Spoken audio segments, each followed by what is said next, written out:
Now is the perfect time to stay amused.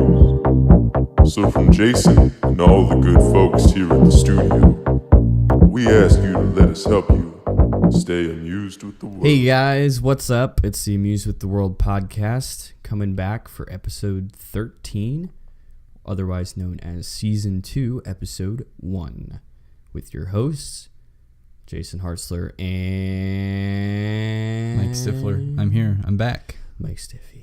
Better than ever. Stiffy in crime. Anyways, guys, it's good to be back. Feels a little weird. It's good to be here, though. Yeah. In a while. But it is good to be back.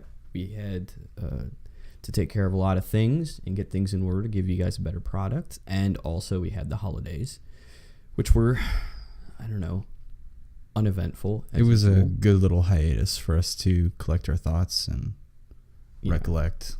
Just reimagine what we're doing. So I promised myself I wasn't going to say that. How was your holiday, Mike, first of all? It was Give good. us a recap. I want to know what the Stifler household was up to. Well, for Thanksgiving, I'm sure it's just like every other typical family. You know, You just I went around over the table and you're like, "What are you thankful for, Timmy?" And you're like, yeah, "Mom doesn't have breast cancer anymore." You know, and then you just like, what? I don't know. That's the first thing I thought of. Oh. No. It was more of a normal Thanksgiving dinner. We had our grandparents over and we ate an undercooked turkey. You know, normal things. Yeah. Did your grandpa make it over in one piece? Did you have to drive him? No. My dad took care of him. Okay. So that's good. No, That's it wasn't. good. It wasn't bad. He's not.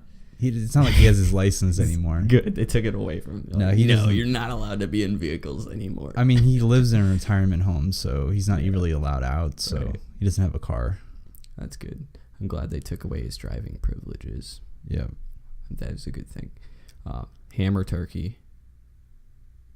Turkey, definitely. Oh, turkey. Okay. I think ham's more of a Christmas thing. Although my mom likes to make lasagna for Christmas.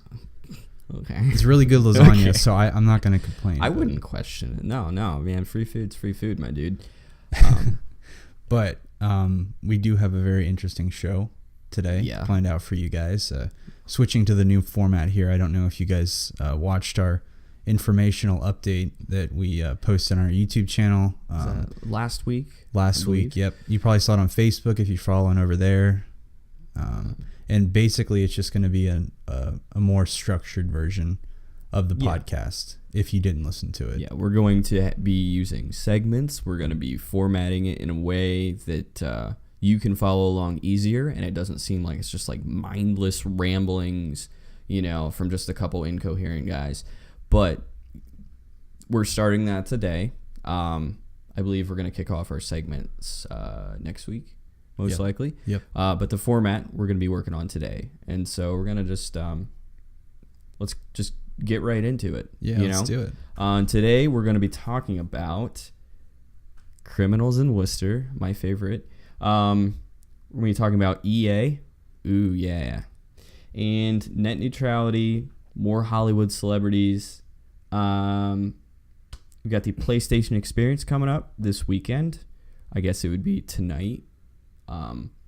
And Mike's going to be telling us about cryptocurrencies and some other info regarding that as well. Yeah, and we're also going to just have, comments that either Jason or I are going to be making throughout. So it's just not going to be strictly on topic the entire time. We'll get off. It's still going to be us doing our thing. We just want to keep it more easy to digest. There you would go. be a way to put it.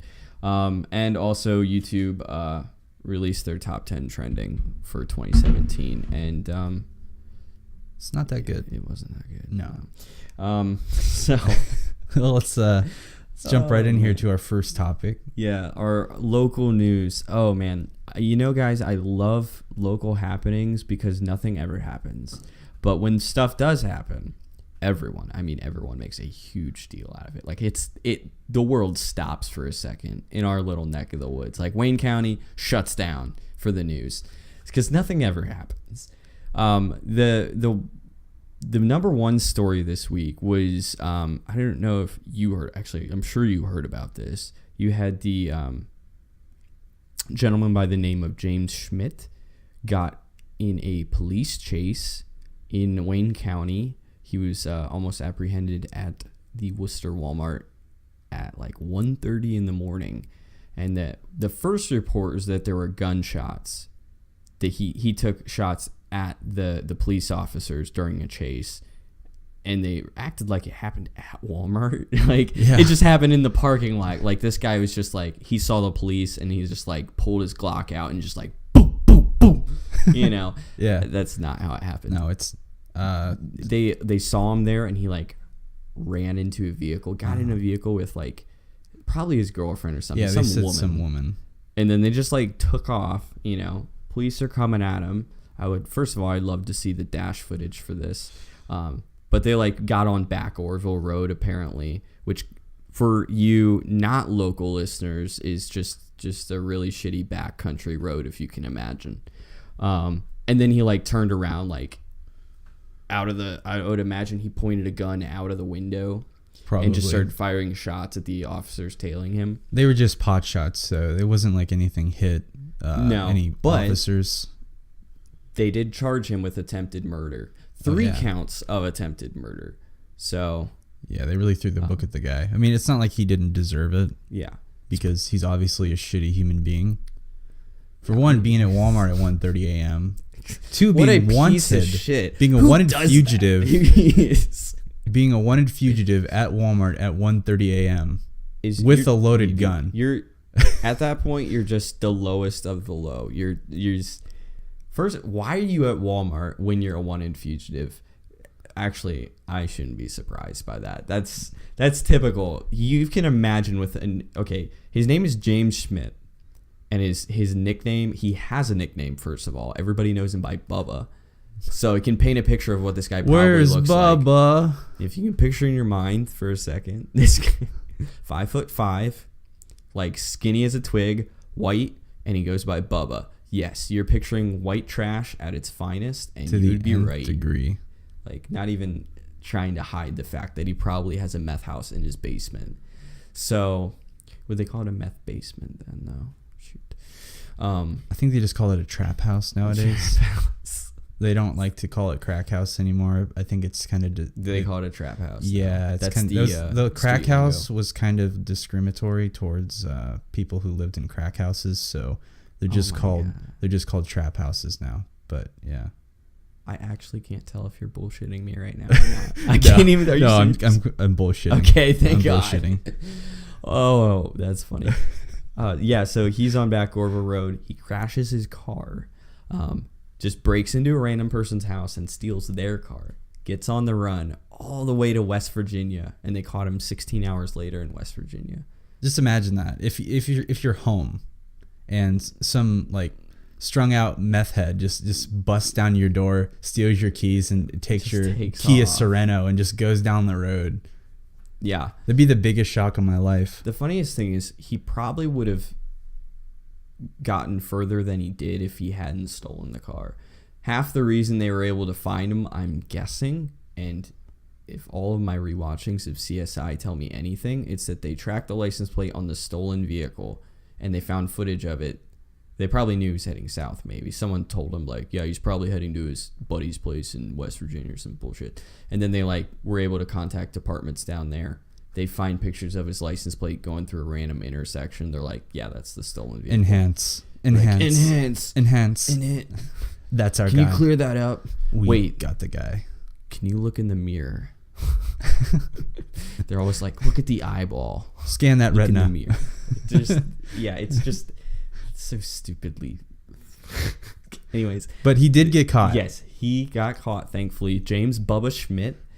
You got served. Okay, not served yet, but you are charged with 3 counts of murder. Yeah. Or 3 counts of attempted murder. So he's probably not gonna. No, see he's probably gonna be locked away for a while. Yeah, he's gonna be gone. Did they ever say what he was originally found guilty of or whatever? Why he was a fugitive? No, I didn't hear anything in any of the news stories about why he was a fugitive. I feel like it was probably drugs. One could assume. Because one could assume. I mean, there's no violent like crime organizations that are in Worcester. So I can't. Well. Well, I mean, there probably is crime organizations, but there's nothing too serious. So I mean, most likely drugs, because that's Worcester. And remember, kids, drugs are bad. Okay. So he was caught, though, thankfully. So everybody can breathe a sigh of relief. All you listeners out there. I feel like whenever one of these stories comes to, especially Worcester, I think the Daily Record kind of blows it up. Like Channel 3 and Fox 8 came down. I saw their vehicles in front of the Walmart. They were doing interviews with Walmart employees. They were. That's insane. Because there's nothing else for them to cover. Yeah, there's nothing. I mean, they could cover they could cover interesting things or happy things, but they don't. They only cover, there's a shooting. Better get on down there. Our next story, the high school the girls basketball team has a game this Wednesday against Triway High School. It's either like high school sports or I mean, what else? Attempted murder. Yeah, I mean, police shootings. Or a house burns down because of meth lab. Yeah, it all comes back to drugs. Also. It always does. Drugs are bad, and I mean that with all sincerity. But, good thing they caught him. I hope you guys didn't have to deal with him. If you know him, that's hilarious. That's funny. Who am I to judge a fugitive on the run? Who am I? It could have been me. It could have been anybody that was a fugitive. I mean, I would shoot at cops, if I was a fugitive. Yeah, I mean, who wouldn't? So, Bubba, you got... But I was thinking I would have a pun for the whole Bubba nickname, but I don't. So I'm just going to skip it. The other thing in local news, where locally? Oh, this is my favorite story that we're going to be talking about today. It's near and dear to my heart because I heard it this morning, and it's the funniest thing in the world, guys. There was an incident on the College of Worcester campus early yesterday, I believe. A red sedan drove by a College of Worcester student as they were walking to class, rolled down their window, and threw a mug and nailed them in the back of the head with it. It just fucking beamed them. Just like, pew! Imagine if something like that happened a lot and it was like a serial thing. What do you think they'd call the guy? Dude, they would call him the Mugger Chucker. That's brilliant. They would call him the Mugger Chucker. Did you just come up with that?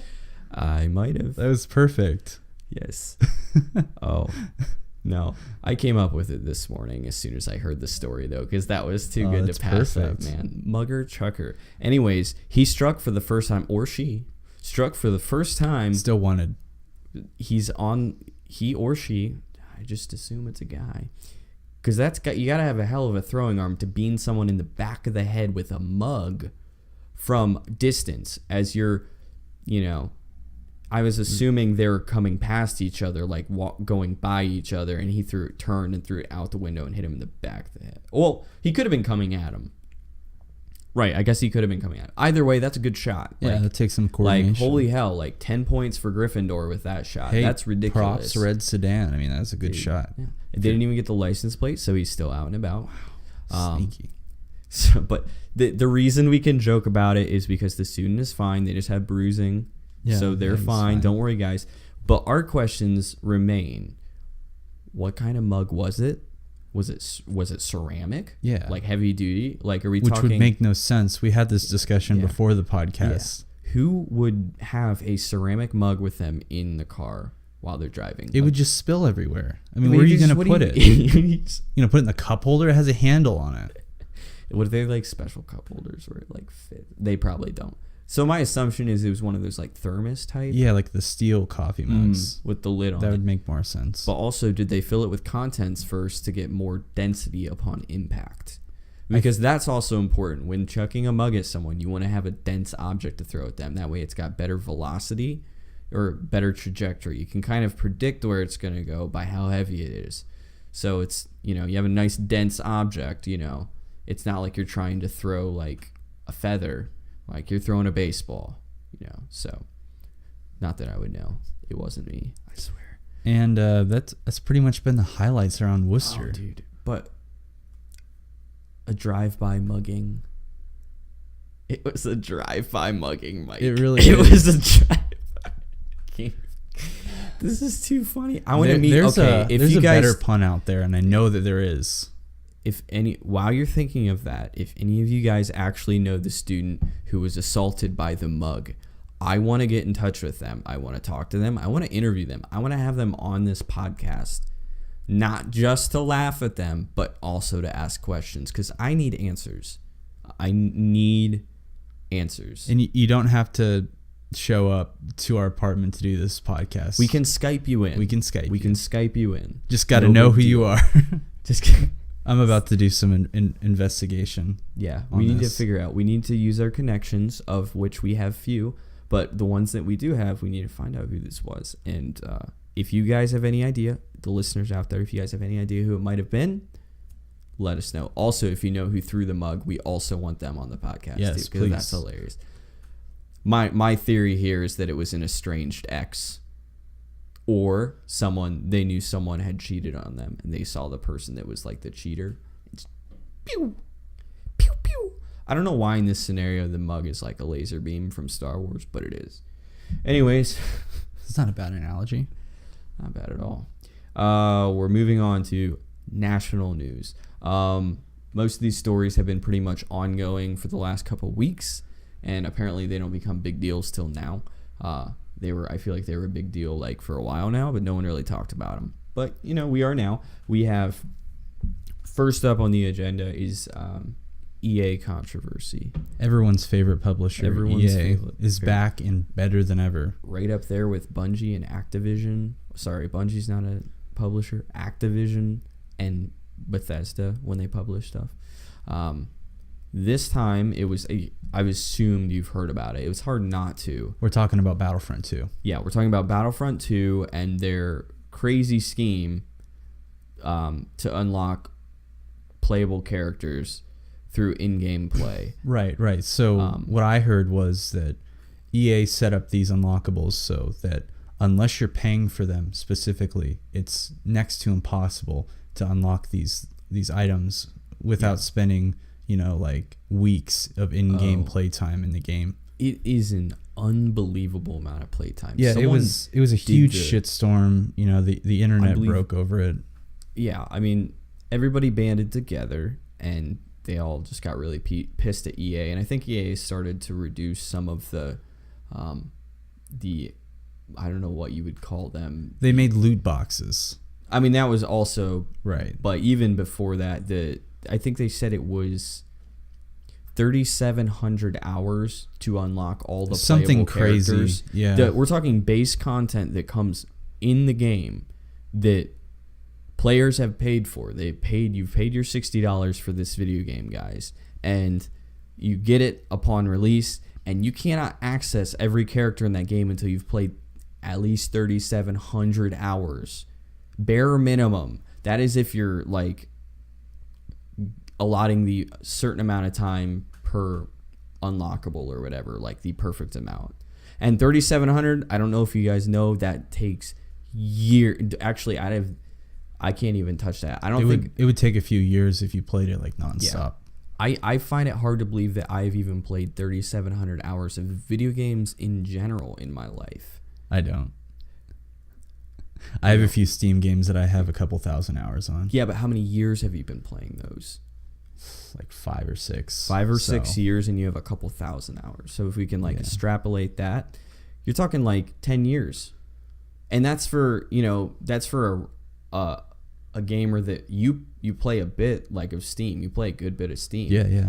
We're talking, what about the casual players that play like an hour every now and then? Yeah, I think that's the point where they whip out their mommy's credit card and buy the loot box and give in to the EA conspiracy. Because that's the thing. They're going to offer all these characters, and they know that people eventually are just going to be like, fine, I'll just fucking buy it. But the sad reality of this is where the game industry is heading. There's no objective. There's no way to complete the game without purchasing more DLC or purchasing an unlockable item to progress. It's all loot boxes. Unless you want to spend an abhorrent amount of time playing the game. Yeah. That you probably wouldn't enjoy because you're just going to be grinding. Yeah, I don't understand how that even passed like QA, that they're like, "Oh, this is a good idea. We're already the most hated publisher in the industry. And we're just going to just ridiculous amounts of money to unlock base content, after we've already frustrated gamers before. Like, what did they expect? How did they expect this situation to turn out well? You can't just expect people to turn a blind eye. They've been pissed at you since the beginning. But the thing is, they do it because they know they can get away with it. Because people are still going to buy their freaking game. Not to mention EA's terrible PR on the Reddit post. Have you heard about that? That was hilarious. I read some of that where they talked about, do you have any chance you could look up the post real quick? I gotcha. I know they said it became a meme. They talked about, we wanted to give the players a sense of pride and accomplishment and for unlocking these characters. Here's the thing about You're talking about spending 500 hours to unlock Darth Vader, like as a skin, and you're like, oh, we want to give players a sense of pride and accomplishment. Like, bitch, I haven't even put 500 hours into my favorite game of all time, Final Fantasy 12. How are you going to make one person play 500 hours of your bullshit game to unlock one skin? Like, that's not pride and accomplishment. That's ridiculous. Absolutely ridiculous. The Reddit post, FYI, was the most downvoted post of ever all time in Reddit history. Which is kind of hilarious to see where Reddit's priorities are. But I digress. Pay to win. Bad game model. Did you actually find the post? I was looking for it. One sec. Reading a fucking HuffPost article. God damn. Oh, while you're looking for that, I'm just, even beyond the whole pay to win kind of scheme that's been going on in this, like these microtransaction stuff, even beyond that, at the base of buying the game, they have like 3 different versions you can purchase now. You have your regular version, then you have your all your pre-order bonuses, and then you have the deluxe version, then you have a collector's version. They all come with like extra missions and stuff, or like weird like stuff for like, you're talking about buying the base game at like $100, $200. It's getting to the point where it's absolutely ridiculous. I don't understand why people are spending their money on this, and I just, because that's not how games used to be. It absolutely was not. Like, it was never like that before. It was, as soon as gaming got connected to the internet is when it all started. The always online model of gaming. Yeah. Before you could release updates, when you had to make a game and it had to work at launch because there were no takesies backsies. Yes. Yeah, just like how when Battlefront 2 launched, the servers were unplayable. For all these people buying these season passes and spending $80 to unlock Vader. And then they get into the game, they're trying to play the game, and it's just laggy as shit for the first couple weeks. And that's coming from EA, the billion-dollar company. EA made their money back already. Oh, too. yeah. Like, pre-orders, just with all the people hype. that have already bought like extra stuff in game because hey guys, we got space battles. Come on over here, pre-order our game. Like, yeah, you have like 500,000 Redditors that are really pissed, but I guarantee you half of those people bought the game anyways. And the other half are going to be insignificant compared to all the money that's already going into it from everyone else and all the people that don't care. Like, regular everyday people, like a lot of our listeners probably don't give a shit. But what it is it gives a bigger picture of what businesses are doing today. It sets a very bad precedent for the future of online gaming. Yeah. I feel like they're almost taking advantage of our generation's, maybe it's just the willingness to spend money and not really see where it's going and not really like understand how much is actually like leaving a wallet. Well, they say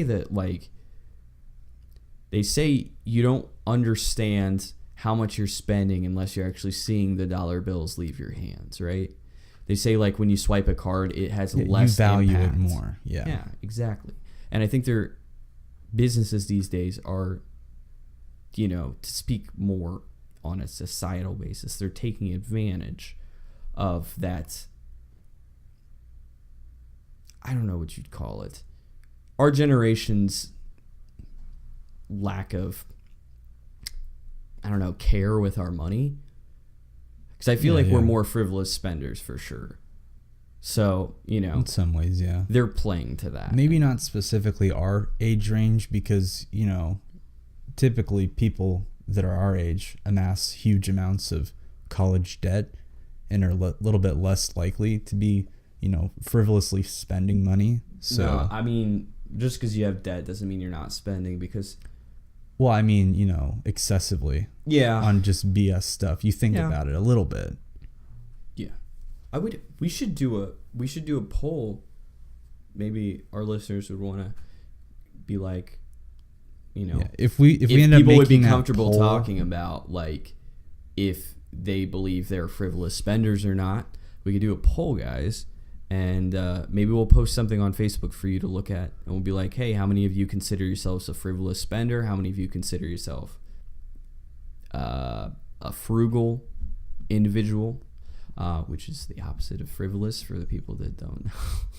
If we end up making that poll, it'll probably be on Facebook. If not, it'll be on YouTube. Yeah. So keep a lookout for that if you're made it this far through the podcast. So you found that their comment. Yeah, I did. EA's comment. EA's comment specifically, is the intent to provide players with a sense of pride and accomplishment for unlocking different heroes. That's their explanation for the loot boxes. Pride and accomplishment. The loot boxes and how much XP it takes to unlock something without a loot box. Yeah.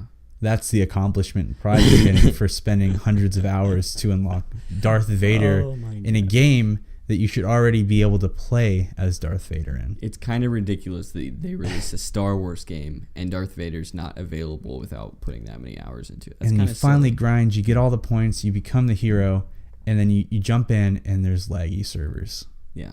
Or you die because of the laggy servers. And wasn't it all of the heroes were locked behind? I think some of the more advanced ones are.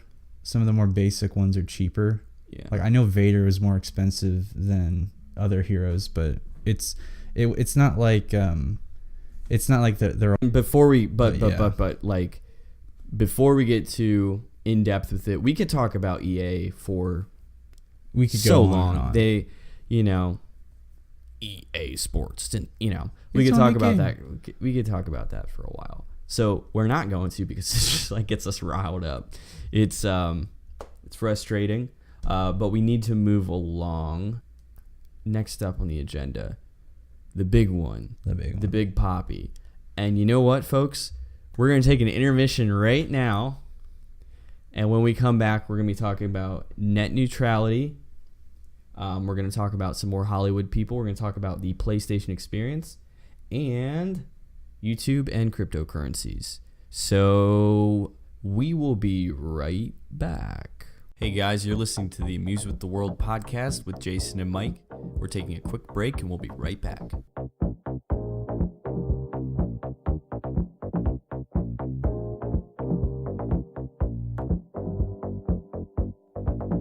And now, back to our regularly scheduled broadcast. And we're back. Thanks for sticking with us through that mild intermission there, guys. So, when we left off, we were about to touch on a big one. The biggest in recent memory.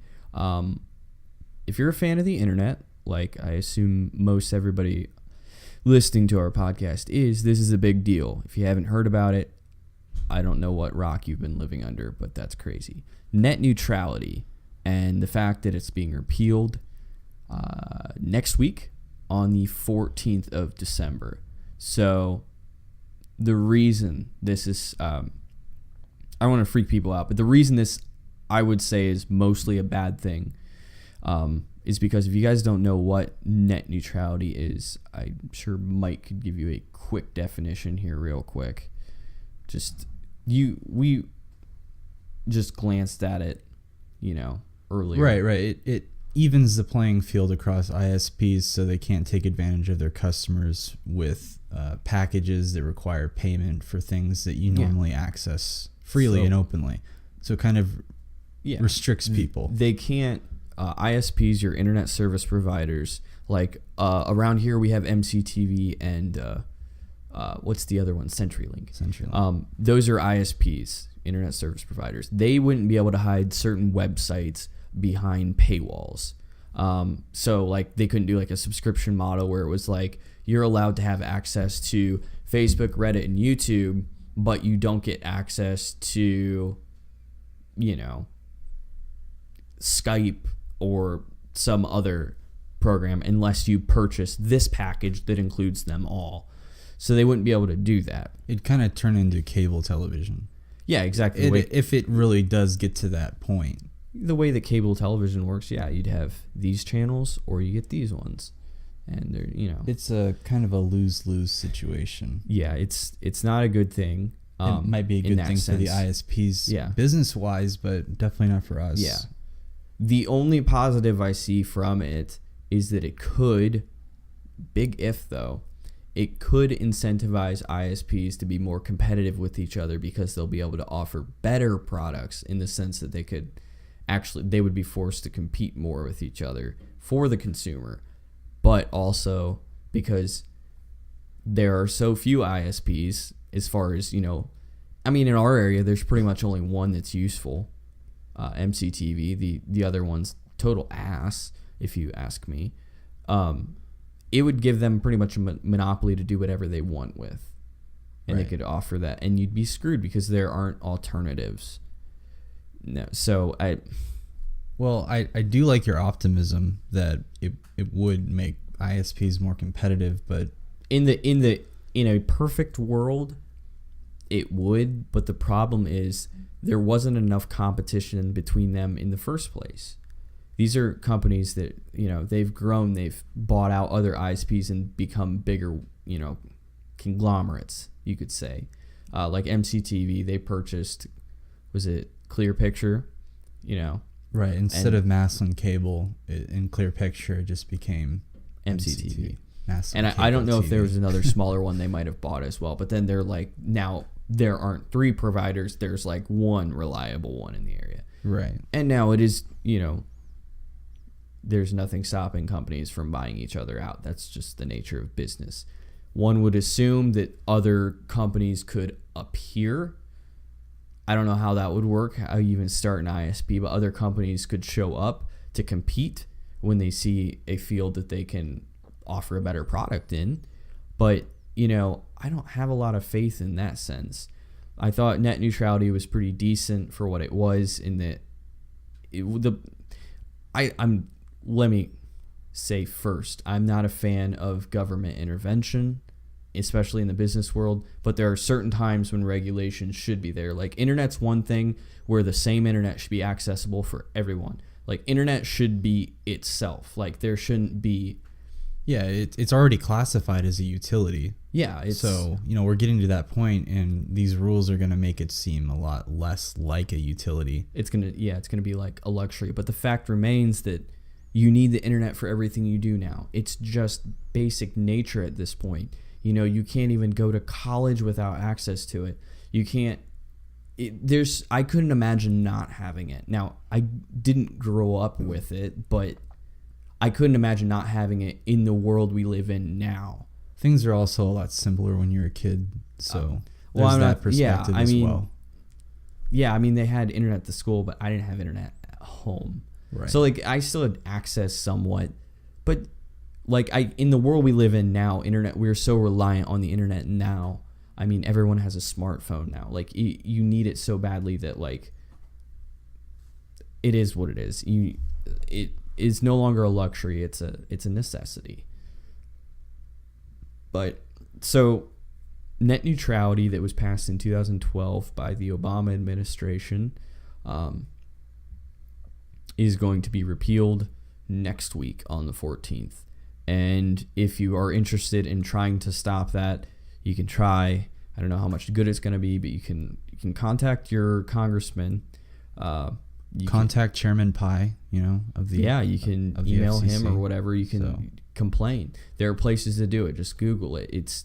There are places available to you to make your voice heard. But I mean, they've already had so many people complaining already. I mean, you're talking, they've probably received millions of messages by now.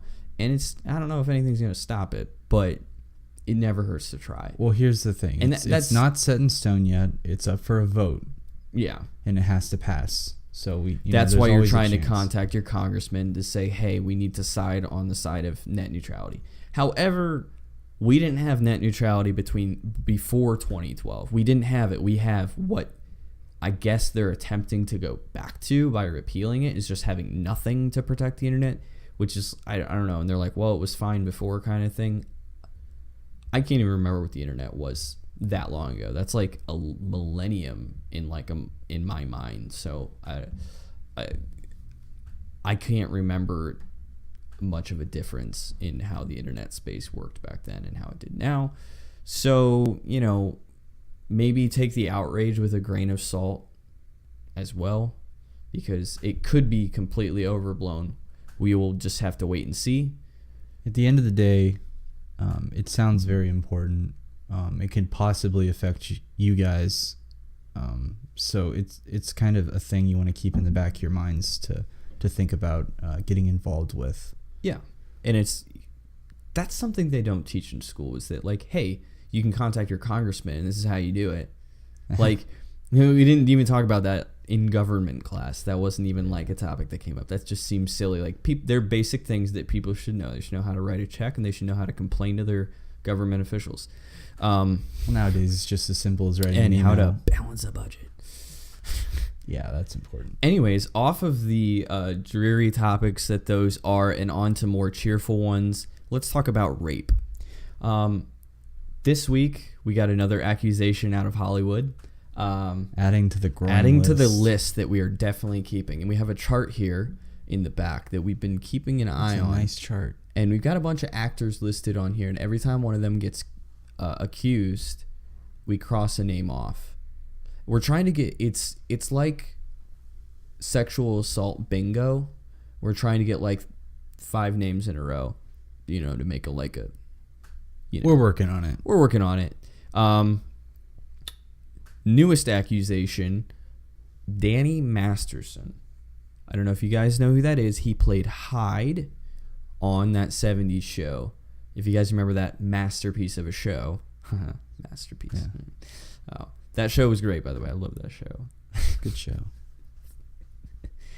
I said good day. Anyways, he played Hyde, the guy with the afro. And he was just accused by multiple women of sexually assaulting and raping them in the early 2000s, which would have been the height of his acting career, you could say, if that 70s show was his peak. And he got accused, and he said, hey, I didn't do it. He refuted the allegations, and he got fired anyways. He got let go by Netflix on the TV show he was on. I think it was, The Ranch. They just wrote him out of the show. Like, the accusations were enough. He's just no chance to defend himself. He's just done. It kind of seems unfair. Yeah, I don't know the guy, but I'm not going to claim to defend him right now. But the fact of the matter remains, like, we live in a country where you should be innocent. You are innocent until proven guilty in court. But now we're taking accusations as a sign of guilt. Like just being accused for something. And I'm not saying he didn't do it, because a lot of these allegations are turning out to be true. He didn't apologize for anything. He said he refuted it and said it wasn't true. That's all I've heard so far. But to be written out of a TV show that you're on based simply on accusations of people from 15 years ago, it seems insane to nothing's been proven, and he said it didn't happen. So, but I'm guessing they know something we don't. If they're willing to let a guy go, write him out of a show completely, just on the drop of the hat. I don't know. They probably know something we don't know, but I'm sure there's a lot more behind this story that we're probably never gonna know. Oh, we wish we could, though. But we wish we could. We need more info for our bingo board. Anyway, sexual assault bingo. Moving on. That was our national news coverage, guys. The important things that you might have missed from this past week. We're moving on to our next part. And possibly our final. Or it is our final for tonight. Part. I call it the international because this is the part. I just talked about net neutrality, but I'm talking about anyways. This one's more like worldwide and what's going on the internet sphere. Number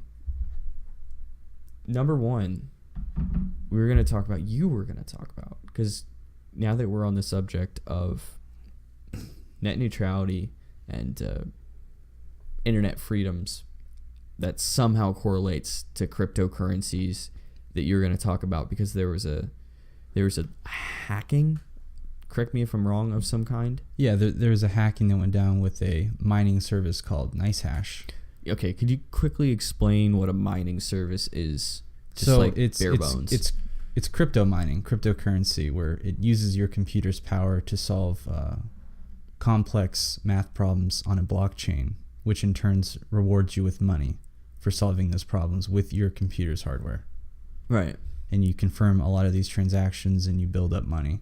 Okay. So you just like dedicate your computer to that and it runs in the background or whatever, and it just adds up over time. Yeah, it just adds up over time. And this is actually, depending on how much money or how much hardware that you have, it depends on that, how much money you get. So the more powerful your computer, the more money you make, right? Right, but here's the thing about this particular service, NiceHash, is $64 million worth of Bitcoin was stolen from their central wallet. Wow. Where they kept all their users' funds, which is a completely stupid idea.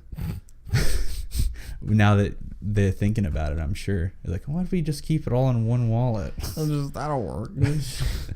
Who needs internet security? Who needs security? But no, apparently what happened was one of their staff members' computers got compromised and hackers got into it and they compromised the server, and it was this big complex thing that happened.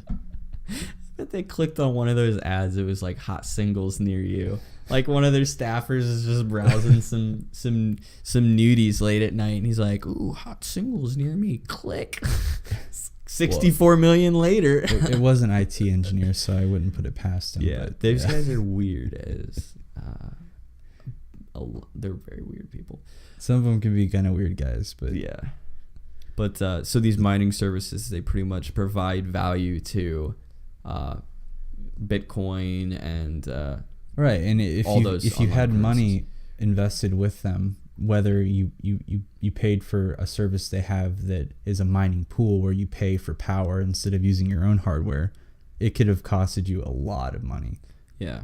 Thankfully for me, it's just like a couple months of on and off of running my computer with the mining service, so it wasn't an absorbent amount of money that I lost. Right. And I don't even know if I lost it yet because they haven't rectified the situation yet. Have they even released a statement? Yeah, they released a statement on their website. They did a Facebook live stream about it, but there hasn't been any concrete details. It's just been pretty much what I said.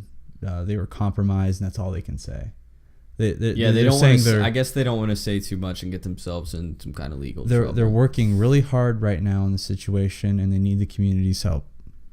And that's pretty much it. I'm kind of disappointed because, people lost a lot of money, $64 million combined. Yeah, but like, what is the community supposed to do in that situation? Like, they're like, if you know these guys, or if you have any information on it, please contact us. How would you even know who a hacker is? What are we gonna do? I'm like, it's not like it was some guy in like a, that had a mask on his head that like came into the building and was like, ooh, You can't put the responsibility on the community to help your pathetic asses on this. Do they know how hacking works? Like, somebody's just gonna have info on an infamous hacker. I think it was it was the hacker bro. Was it the hacker 4chan? Yeah, it was the 4chan hacker. This 4chan. This 4chan. It probably was that guy though. I hear he's like 400 pounds. 400. He's a 400-pound hacker. 400-pound hacker. Hopefully the 400-pound hacker did not steal all my Bitcoin, but okay, so word to the wise listeners, be leery about mining cryptocurrencies. Yeah, I mean, off specific websites. Do your research, because you might just be out $64 million. Yeah, so, $64 million. All one. It was just one guy. Yeah. One guy. Mike had $64 million invested. Shh, don't tell anyone. Well, now you don't have it anymore. It doesn't matter. I can tell them. You were already hacked. You can't get hacked again. Here's my conspiracy: is that the Nice Hash guys are in on it. Oh, you think they did it? They just hired someone to do it? I think they either they hired someone, or they did it internally to make it look like they got hacked, and they just stole all the money, and they're probably headed off to. They're like halfway to the equator by now. Yeah, they're just gone. Just partying up in Nicaragua. Is this $64 million in the bank? Just I'm out. We got hacked, guys. See you later. Ooh. I could see that happening, and then they would make a movie about it in 5 years.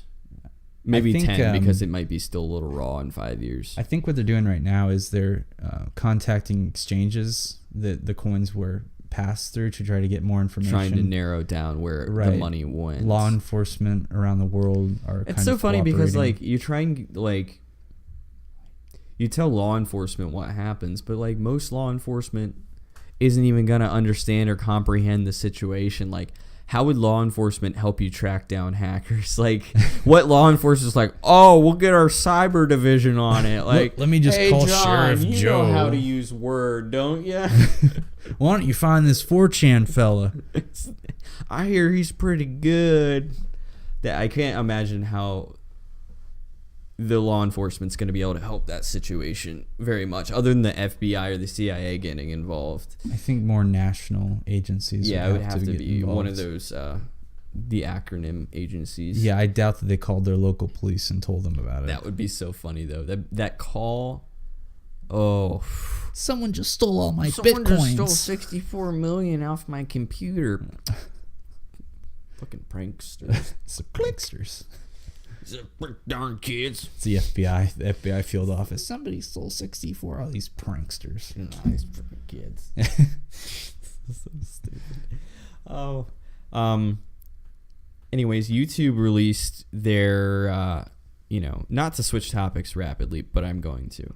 YouTube released their top 10 trending. Did you see this? Yeah. We looked that over earlier. And none of them were interesting at all. All of them sucked. Most of them were they were just late night comics and late night shows. It was just bits from those, James Corbin and I think there was a Conan one maybe, and then some music videos and just videos. Everything based on music videos, some dance video. That one was actually pretty cool, but I don't understand how those ended up as top trending. They were just lame. It was so lame. It was incredibly lame. I have nothing else to say about it. It was stupid. It kind of was. I mean, if we're going to let creators not get the spotlight in the trending tab and just constantly have Taylor Swift Vivo and James Gordon... It feels like Carside Karaoke or whatever they call it. Yeah, with James Corbin. Yeah, that guy. He does that, I believe. The fat Englishman, that guy. It's very obvious that they're, curtailing certain things into the trending. And I'm annoyed by it because there's better content out there. They're just not using it. Curated. They're well, these curators are approved by us, so they're going to appear in the trending tab. And you can tell because these videos, I don't even know who is watching these videos sometimes because it's just stupid stuff from late night hosts that aren't even funny. Most of the time it's not. I mean, sometimes Jimmy Fallon will have a good bit or Conan will. Yeah. But it's not like we're going to be watching to it all the trend time. For millions of views, I'm telling you, they're putting that in there. They're just inserting it. You know by the way that YouTube uses their algorithms that they can do that they have done that. Yeah, I mean, I could rant about it for hours, how fucked up YouTube's system is with its content creators. You hear that, YouTube? You need to You need to fix yourself. And it's not just us. It's the content creators on YouTube that have millions of subscribers that are saying the same thing as us, and YouTube still hasn't done anything about it. It baffles me. I don't understand. I mean, we could go on to the problems forever with YouTube and creators. You know, that they're demonetizing random videos now, demonetizations, the false flaggings and copyrights. I think there was a Redditor who posted something the other day. They got demonetized for making a time-lapse weather video. Yeah. Like, did a 24-hour time-lapse video, just this beautiful weather, like the scenery. And they got demonetized somehow for that. A funny related story to that is the CEO of YouTube made a video on one of the YouTube creators' channels, and the video got taken down for scam and deceptive practices. Like, YouTube's own algorithm took down the CEO of YouTube's video. I mean, of course they got it back up within a couple hours, but the irony is so thick you could cut it with a knife. You really could. Like butter. Yeah, we could go on. You had something to say about PlayStation. Yes. I'm going to end on this. PlayStation experiences this weekend. When this releases, it'll be tonight and tomorrow. It's Sony's yearly event. They started in 2015. And I see you over there. I see it. No jokes now. It's their personal games press conference where they just show new gameplay footage, announce new games, that kind of thing. If you don't know what it is, that's what it is. And I'm really excited because there's going to be a panel on Ghost of Tsushima, which I talked about on a previous episode about, was that 4 episodes ago or something? I talked about the announcement for that game, and they're going to have a panel. Sucker Punch has a panel at that event, and I'm looking forward to watching that. And there should be some new game announcements. And there should be new VR games announced. And we will update you on those announcements next week. Can't wait for it. Yes. It's going to be awesome. Oh, I'm so pumped for it. And that just about wraps up Season 2, Episode 1 of the Amused with the World podcast. Brand new season coming at y'all. I'm so excited. Yeah. Hey guys, thanks for listening to the Amused with the World podcast. If you're listening on YouTube and you'd like to join the discussion or have a question, drop a comment in the comments section down below. And for all you audio listeners out there, if you'd like to reach out to us, you can email us at amusewiththeworldpodcast@gmail.com. Or you can leave a comment on our Facebook page. And as always, don't drink and drive. Signing off, guys. Signing off. Okay, bye.